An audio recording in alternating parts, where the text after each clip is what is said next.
Well, good morning. I'm only here because I feel that God has led me to do a little podcast here on YouTube. I'm not doing it for myself because this isn't something that I like to do. But I feel He has some words that He wants me to get out for Him. I have been in a lot of deliverance ministries, and I've seen a lot of deliverance. And everything that I have seen has been different than what is in the Bible. So I thought that I would just come here and give a little example of that. When I have seen deliverance done, I have seen it in ways that they question the person. They get the demons to kind of they aggravate them to the point that they manifest, I guess, is the best way to put it. So once they start manifesting, then they start asking their name, and they start doing this, and they start doing that. They ask a lot of questions so that they can get to what maybe is the next demon, how it was even led in. And if you don't believe in demonic spirits being within us, that's something you can go study out of the Bible too. I'm not here to tell you how to believe one way or the other, but so in these deliverances that I've seen, there's a lot of communication back and forth. Well, as I study it in the Bible, and every deliverance ministry that I've seen, they always say they get it from the Bible. That's what Jesus did. Jesus did deliverance. Jesus cast out demons. And Jesus did do cast out demons. And we are called to cast out demons ourselves also in His name. But like in Mark 1, it talks about Jesus casting out the unclean spirits. But in 1:25 it says, but Jesus rebuked him, saying, be quiet and come out of him. So as you see deliverance ministries, they are having communications and having dialect and this whole thing, usually with these demonic spirits. But when Jesus does it, they always ask him who he is and what he's doing, what is he going to do with them. But as you start to study more and more into it, you see that Jesus didn't communicate with these things. He just said, be quiet and get out. We don't need to be communicating with these things when we know and someone knows that they have demonic spirits. We don't need to have a full-blown an hour, 2 and 3 hour communication with these demons, because what these demons do, they get as much information during that conversation that they can, because they take that back to their ruler over who is over them. The demonic world has rulers.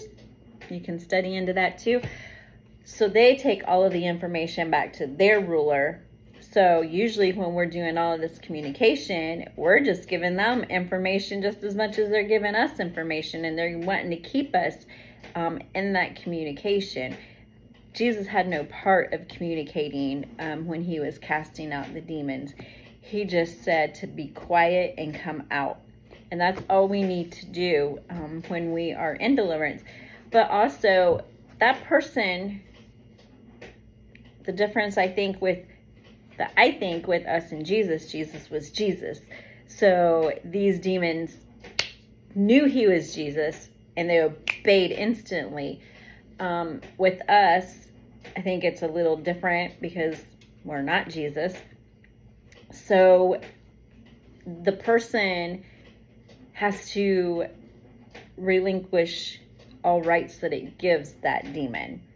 So these demons go by legal rights to be in that person. So if that person has given these demons legal rights, obviously they have to rebuke those rights and they have to ask for forgiveness, and then you can cast these demons out in the name of Jesus only. So deliverance is, I've seen some really cool deliverances, and I've had deliverance done myself. And when these things go in, it does not feel physical. You don't even notice. But when these things come out, it is noticeable. It is a physical feeling. But it's something very interesting to study about, even if you don't ever decide to go cast out demons in ministry with people. It is something really cool to go in and study about what Jesus did with deliverance. One of the greatest stories for me is Legion. He cast out many spirits out of Legion. So when you go in and study about Legion, it is, when you look in the Strongs, a legion is 3,000 to 6,000. So the guy with the legion, demonic spirits, he had 3,000 to 6,000 probably demons inside of him, which is why they had him chained and shackled, and he was just out of his mind, because it says as soon as Jesus cast them out that he was in his right mind after that.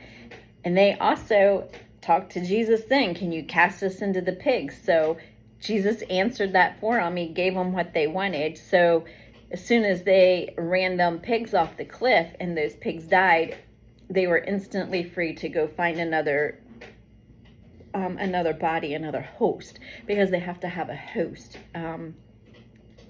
It's an interesting study. It's an interesting ministry.